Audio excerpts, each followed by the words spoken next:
Hello friends, ഇന്നൊരു egg fried rice ആണ് ചെയ്തെടുക്കുന്നത്. ഇതിനു വേണ്ടി ഞാനൊരു പാൻ അടുപ്പിൽ വെച്ച് കൊടുത്തിട്ടുണ്ട്. ഇതിലേക്ക് അരിയൊക്കെ കുക്കായി വരാൻ ആവശ്യത്തിന് വെള്ളം ചേർത്ത് കൊടുക്കണം. പിന്നെ ഇതിലേക്ക് ആവശ്യത്തിന് ഉപ്പ് ചേർത്ത് കൊടുക്കണം. റൈസൊക്കെ ചെയ്തെടുക്കുമ്പോൾ ഉപ്പ് എപ്പോഴും ഒരു പൊടിക്ക് മുന്നിട്ട് നിൽക്കണം. പിന്നെ ഇതൊന്ന് തിളച്ച് വരുമ്പോൾ ഇതിലേക്ക് ഒരു ടേബിൾ സ്പൂൺ ഓയിൽ ചേർത്ത് കൊടുക്കുന്നുണ്ട്. സൺഫ്ലവർ ഓയിലാണ് ചേർത്ത് കൊടുത്തത്. ഇതുപോലെ ഓയിൽ ചേർത്ത് കൊടുത്താൽ അരിയൊക്കെ കുക്കായി വരുമ്പോൾ പരസ്പരം ഒട്ടിപ്പിടിക്കൊന്നുമില്ല. പിന്നെ ഞാൻ ഇതിലേക്ക് കഴുകി വൃത്തിയാക്കി വെച്ച ബസുമതി റൈസാണ് ചേർത്ത് കൊടുക്കുന്നത്. 1 കപ്പ് റൈസാണ് എടുത്തത്. നിങ്ങൾക്കിത് വേണമെങ്കിൽ ഒരു അരമണിക്കൂർ സോക്ക് ചെയ്തതിന് ശേഷം കുക്ക് ചെയ്തെടുക്കാം. അപ്പോൾ പെട്ടെന്ന് തന്നെ കുക്കായി കിട്ടും. ഞാനിവിടെ സോക്കൊന്നും ചെയ്തിട്ടില്ല. ഇനി ഇത് നല്ലപോലെ ഒന്ന് തിളച്ച് വരണം. ഇത് പെട്ടെന്ന് തന്നെ കുക്കായി കിട്ടും. ഇതൊരു 90% കുക്കായി വന്നാൽ മതിയാവും. മുഴുവനായിട്ട് കുക്ക് ചെയ്തെടുക്കുമ്പോൾ ഫ്രൈഡ് റൈസ് ചെയ്യുമ്പോൾ റൈസൊക്കെ പെട്ടെന്ന് കുഴഞ്ഞു പോകും. ഇവിടെ അരിയൊക്കെ ഒരു 90% കുക്കായി വന്നിട്ടുണ്ട്. ഇനി സ്റ്റൗ ഓഫ് ചെയ്ത് കൊടുക്കാം. പിന്നെ ഇതൊരു അരിപ്പയിലേക്ക് മാറ്റി കൊടുക്കണം. ഇതിലെ വെള്ളം കംപ്ലീറ്റ് മാറിയതിന് ശേഷം ഞാനൊരു പ്ലേറ്റിലേക്ക് ഇട്ട് കൊടുത്തിട്ടുണ്ട്. ഈ ചോറ് പെട്ടെന്നൊന്ന് തണുത്ത് കിട്ടാൻ വേണ്ടിയിട്ടാണ് ഇതുപോലെ ചെയ്തത്. പിന്നെ ഫ്രൈഡ് റൈസ് ചെയ്തെടുക്കാൻ വേണ്ടിയിട്ട് ഞാൻ ഇത്രയും വെജിറ്റബിൾസ് എടുത്തിട്ടുണ്ട്. ചെറിയൊരു പീസ് ക്യാരറ്റ് ചെറുതായി കട്ട് ചെയ്തെടുത്തിട്ടുണ്ട്. പിന്നെ ഒരു സവാളയുടെ പകുതിയും ഒരു ക്യാപ്സിക്കത്തിൻ്റെ പകുതിയും എടുത്തിട്ടുണ്ട്. ഇതൊക്കെ ചെറുതായി കട്ട് ചെയ്ത് വെച്ചതാണ്. പിന്നെ ഒരു 3 ബീൻസ് എടുത്തിട്ടുണ്ട്. പിന്നെ ചെറിയൊരു പീസ് ഇഞ്ചിയും 5 അല്ലി വെളുത്തുള്ളിയും എടുത്തിട്ടുണ്ട്. പിന്നെ സ്പ്രിംഗ് ഓനിയൻ എടുത്തിട്ടുണ്ട്. ഇതിൻ്റെ വൈറ്റ് കളറുള്ള ഭാഗവും ഗ്രീൻ കളറുള്ള ഭാഗവും ഒന്ന് വേറെ വേറെ കട്ട് ചെയ്തെടുത്തിട്ടുണ്ട്.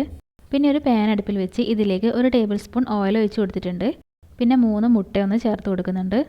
ഇതിലേക്ക് 1/4 ടീസ്പൂൺ കുരുമുളക് പൊടിയും ആവശ്യത്തിന് ഉപ്പും ചേർത്ത് കൊടുക്കുന്നുണ്ട്. പിന്നെ ഈ മുട്ട നല്ലപോലെ ഒന്ന് സ്ക്രാമ്പിൾ ചെയ്തെടുക്കണം. അധികം ചെറിയ പീസ് ആക്കേണ്ട ആവശ്യമില്ല. കുറച്ച് വലുപ്പത്തിൽ തന്നെ വേണം. ഞാൻ ഇതുപോലെ എടുത്തിട്ടുണ്ട്. ഇനി ഇതൊന്ന് മാറ്റി വെച്ച് കൊടുക്കാം. പിന്നെ ഒരു പാൻ അടുപ്പിൽ വെച്ച് ഇതിലേക്ക് 2.5 ടേബിൾ സ്പൂൺ ഓയിൽ ചേർത്ത് കൊടുത്തിട്ടുണ്ട്. പിന്നെ ഇതിലേക്ക് ചെറിയ പീസായി കട്ട് ചെയ്ത് വെച്ച ഇഞ്ചിയും വെളുത്തുള്ളിയും ചേർത്ത് കൊടുക്കുന്നുണ്ട്. പിന്നെ സ്പ്രിംഗ് ഓനിയൻ്റെ വൈറ്റ് പോർഷനും ചേർത്ത് കൊടുക്കുന്നുണ്ട്. ശേഷം നല്ലപോലെ ഒന്ന് മിക്സ് ചെയ്തെടുക്കണം. പിന്നെ ഇതിലേക്ക് കട്ട് ചെയ്ത് വെച്ച വെജിറ്റബിൾസ് ചേർത്ത് കൊടുക്കണം. സവാളയും ക്യാപ്സിക്കവും ക്യാരറ്റും ബീൻസൊക്കെ ചേർത്ത് കൊടുത്തിട്ട് നല്ലപോലെ ഒന്ന് മിക്സ് ചെയ്തെടുക്കണം.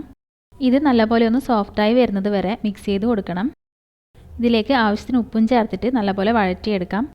റൈസിലൊക്കെ ഉപ്പ് ചേർത്ത് കൊടുത്തതാണ്, അതുകൊണ്ട് ഇതിലേക്ക് നോക്കി മാത്രം ചേർത്ത് കൊടുക്കണം. ഇത് നല്ലപോലെ മിക്സ് ചെയ്തെടുത്തതിന് ശേഷം ഇതിലേക്ക് 1.5 ടേബിൾ സ്പൂൺ സോയാ സോസ് ചേർത്ത് കൊടുക്കുന്നുണ്ട്. വീണ്ടും ഇത് നല്ലപോലെ ഒന്ന് മിക്സ് ചെയ്തെടുക്കണം. ഇത് നല്ലപോലെ മിക്സ് ചെയ്തെടുത്തതിന് ശേഷം ഇതിലേക്ക് റൈസ് ചേർത്ത് കൊടുക്കണം. റൈസ് ചൂടോടെ ചേർത്ത് കൊടുക്കരുത്. നല്ലപോലെ തണുത്തതിന് ശേഷം മാത്രമേ ചേർത്ത് കൊടുക്കാവൂ. പിന്നെ ഇതിലേക്ക് 1/2 ടീസ്പൂൺ കുരുമുളക് പൊടി ചേർത്ത് കൊടുക്കുന്നുണ്ട്. പിന്നെ ഇത് നല്ലപോലെ ഒന്ന് മിക്സ് ചെയ്തെടുക്കണം. റൈസ് മിക്സ് ചെയ്തെടുക്കുമ്പോൾ ഫ്ലെയിം നല്ലപോലെ കൂട്ടി വെച്ച് കൊടുക്കണം. ഒന്ന് മിക്സ് ചെയ്തെടുത്തതിന് ശേഷം ഇതിലേക്ക് സ്ക്രാമ്പിൾ ചെയ്ത് വെച്ച മുട്ട ചേർത്ത് കൊടുക്കുന്നുണ്ട്. വീണ്ടും ഇത് നല്ലപോലെ ഒന്ന് മിക്സ് ചെയ്തെടുക്കണം. പിന്നെ ഇതിലേക്ക് സ്പ്രിംഗ് ഓനിയൻ്റെ ഗ്രീൻ പോർഷൻ ചേർത്ത് കൊടുക്കുന്നുണ്ട്. സ്പ്രിംഗ് ഓനിയൻ ചേർത്ത് കൊടുക്കുമ്പോൾ ഫ്രൈഡ് റൈസിന് നല്ലൊരു ഫ്ലേവർ കൊടുക്കും. വീണ്ടും ഇത് നല്ലപോലെ ഒന്ന് മിക്സ് ചെയ്തെടുക്കണം. ഇവിടെ ഇത് നല്ലപോലെ മിക്സ് ചെയ്തെടുത്തിട്ടുണ്ട്. ഇനി സ്റ്റൗ ഓഫ് ചെയ്ത് കൊടുക്കാം. എഗ് ഫ്രൈഡ് റൈസ് റെഡി ആയിട്ടുണ്ട്. എല്ലാവരും ഒന്ന് ട്രൈ ചെയ്ത് നോക്കണം. വീഡിയോ ഇഷ്ടപ്പെട്ടാൽ ലൈക്ക് ചെയ്യാൻ മറക്കരുത്. പിന്നെ നമ്മുടെ ചാനൽ സബ്സ്ക്രൈബ് ചെയ്തിട്ടില്ലെങ്കിൽ ഒന്ന് സബ്സ്ക്രൈബ് ചെയ്ത് സപ്പോർട്ട് ചെയ്യണേ.